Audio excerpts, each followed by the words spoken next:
ونجني من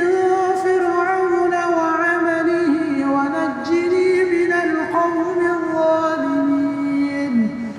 ومريم ابنة عمران التي أحصنت فرجها فنفخنا فيه من روحنا وصدقت بكلمات ربها وكتبه